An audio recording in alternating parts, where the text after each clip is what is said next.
Royal Enfield Himalayan പ്രേമികൾക്ക് ഒരു സന്തോഷ വാർത്ത. ഹിമാലയന്റെ പുതിയൊരു സ്പെഷ്യൽ എഡിഷൻ കൂടി വിപണിയിൽ എത്തിയിരിക്കുകയാണ്. പേര് ഹിമാലയൻ മാന ബ്ലാക്ക് എഡിഷൻ. കണ്ടാൽ തന്നെ ആരും ഒന്ന് നോക്കി പോകുന്ന കട്ടക്കറുപ്പ് ലുക്കിലാണ് കക്ഷി വന്നിരിക്കുന്നത്. എന്നാൽ കളർ മാത്രമേ മാറിയിട്ടുള്ളൂ, അതോ വേറെ എന്തെങ്കിലും മാറ്റങ്ങളുണ്ടോ? സാധാരണ ഹിമാലയൻ വാങ്ങുന്നതാണോ അതോ ഈ പുതിയ ബ്ലാക്ക് എഡിഷൻ വാങ്ങുന്നതാണോ ലാഭം? നമുക്ക് നോക്കാം. ആദ്യം തന്നെ ഒരു കാര്യം ക്ലിയർ ചെയ്യാം. വണ്ടിയുടെ ഹൃദയമായ എൻജിൻ മാറ്റമൊന്നുമില്ല. രണ്ടിലും വരുന്നത് ഒരേ 452cc sherpa liquid cool engine തന്നെയാണ്. പവറും ടോർക്കും എല്ലാം സെയിം.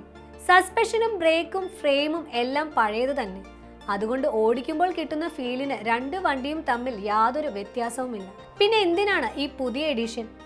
അവിടെയാണ് കാര്യം. സാധാരണ ഹിമാലയൻ വാങ്ങുമ്പോൾ നമ്മൾ പല ആക്സസറീസും കാശ് കൊടുത്ത് വാങ്ങി ഫിറ്റ് ചെയ്യണം.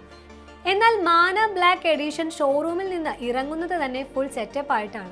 ഫാക്ടറി ഫിറ്റഡ് ആയി ഇതിൽ വരുന്ന കാര്യങ്ങൾ ഇവയൊക്കെയാണ്. നക്കിൽ ഗാർഡുകൾ, കൈകൾക്ക് സുരക്ഷ നൽകാൻ ഇത് നേരത്തെ തന്നെ ഉണ്ടാകും. Rally mud guard, off road പോകുമ്പോൾ ഉപകരിക്കുന്ന ഉയരം കൂടിയ മുൻവശത്തെ മഡ് ഗാർഡ്. ട്യൂബ്ലെസ് സ്പോക്ക് വീലുകൾ, ഇതാണ് ഹൈലൈറ്റ്.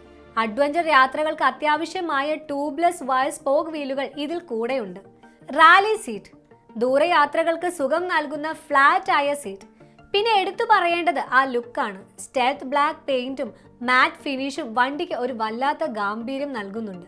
ഇനി സാധാരണ ഹിമാലയന്റെ കാര്യം നോക്കാം.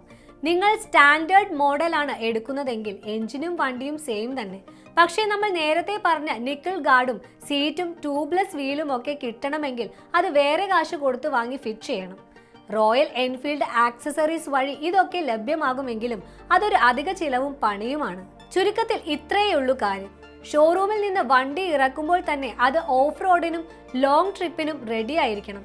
ഒപ്പം ആരും കൊതിക്കുന്ന ആ ബ്ലാക്ക് ലുക്കും വേണം എന്നുണ്ടെങ്കിൽ ധൈര്യമായി മാന ബ്ലാക്ക് എഡിഷൻ എടുക്കാം. അതല്ല, വണ്ടി വാങ്ങിയിട്ട് പതുക്കെ ഓരോന്നായി മോഡിഫൈ ചെയ്താൽ മതി, തുടക്കത്തിൽ വലിയ കാശ് മുടക്കാൻ താല്പര്യമില്ല എന്നാണെങ്കിൽ സാധാരണ ഹിമാലയൻ തന്നെ ധാരാളം. നിങ്ങൾക്കിതിൽ ഏത് എഡിഷനാണ് ഇഷ്ടപ്പെട്ടത്? ആ കറുപ്പൻ ലുക്ക് നിങ്ങൾക്കും ഇഷ്ടമായോ? താഴെ കമന്റ് ചെയ്യുക. വാഹന ലോകത്തെ പുതിയ വിശേഷങ്ങൾക്ക് മണി ന്യൂസ് മലയാളം സബ്സ്ക്രൈബ് ചെയ്യാൻ മറക്കല്ലേ. നന്ദി.